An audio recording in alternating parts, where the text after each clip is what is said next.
Hyderabad Narsingi drugs వ్యవహారంలో అరెస్టైన నిందితులను ఉప్పర్పల్లి కోర్టుకు తరలించారు.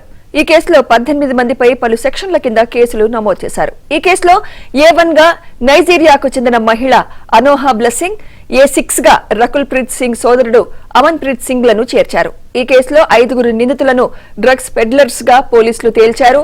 వీరిని కోర్టులో హాజరుపరిచారు.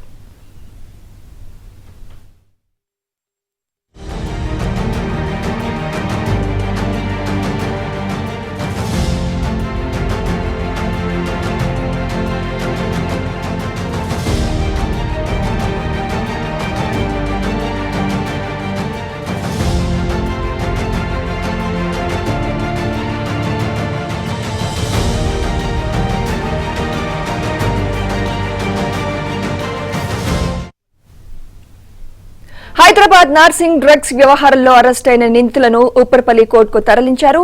ఈ కేసులో 18 మందిపై పలు సెక్షన్ల కింద కేసులు నమోదు చేశారు.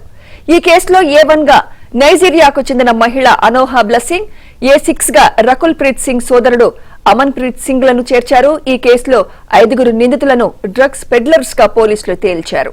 వీరిని కోర్టులో హాజరుపరిచారు. దీనికి సంబంధించి లేటెస్ట్ అప్డేట్స్ మా క్రైమ్ కరెస్పాండెంట్ ప్రవీణ్ అందిస్తారు. ప్రవీణ్, అంతర్జాతీయ డ్రగ్స్ ముఠాను నార్సింగ్ పోలీసులు అరెస్ట్ చేశారు. ఈ కేసులో నార్సింగ్ పోలీసులు కొద్ది నిమిషాల క్రితమే నిందితుల 5 మందిని కూడా ఉప్పర్పల్లి కోర్టు కూడా తరలించడం జరిగింది. ఉప్పర్పల్లి కోర్టులో హాజరుపరిచిన తర్వాత మరికొద్ది సేపట్లో 14 రోజుల రిమాండ్ విధించడంతో మరికొద్ది సేపట్లో నిందితులను కూడా జైలు కూడా పంపించేటువంటి అవకాశం అయితే కనపడుతుంది. ఇప్పటికీ ఈ కేసుకు సంబంధించి 5 మంది నిందితుల నుంచి కొంత కీలకమైనటువంటి సమాచారాన్ని రాబట్టడం జరిగింది. మొత్తం 13 మంది వరకు కూడా డ్రగ్స్ కొనుగోలు చేశారని, ఇందులో 6 పాజిటివ్ వచ్చినట్లు కూడా ప్రస్తుతం పోలీసులు గుర్తించినటువంటి పరిస్థితి. ఇందులో కీలక నిందితుడు పరారీలో ఉన్నాడు. అతని కోసం గాలింపు చర్యలు కొనసాగుతున్నాయి.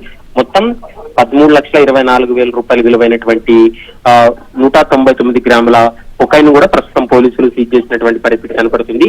మరోవైపు ఇప్పటి వరకు హైదరాబాద్ లో దాదాపు 20 సార్లకు పైగానే ఈ డ్రగ్స్ ను బ్లెస్సింగ్ అనేటువంటి మహిళ, నైజీరియన్ మహిళ హైదరాబాద్ కేంద్రంగా కూడా డ్రగ్స్ దందా నడిపించి ముఖ్యంగా రైల్లో కావచ్చు, విమానాల్లో, బస్సెస్ లో ఈ డ్రగ్స్ ను హైదరాబాద్ కి తీసుకొచ్చి ఇక్కడ ఉన్నటువంటి ఏజెంట్లు కూడా అందజేస్తారనేటువంటి అంశాన్ని ప్రస్తుతం పోలీసులు గుర్తించారు. కాబట్టి ఈ కేసుకు సంబంధించినటువంటి విచారణ ఇంకా కొనసాగుతుంది. ప్రస్తుతం అరెస్ట్ అయినటువంటి నిందితుల్ని న్యాయస్థానం ముందు కూడా హాజరుపరచడం జరిగింది. మరి కొద్దిసేపట్లో నిందితుల్ని జ్యుడిషియల్ రిమాండ్ తరలిస్తారు. తర్వాత మరింత దర్యాప్తు కోసం వాళ్ళని కస్టడీకి తీసుకొని కూడా విచారించేటువంటి అవకాశాలు అయితే కనపడుతున్నాయి. Sumitra, right, thank you Praveen.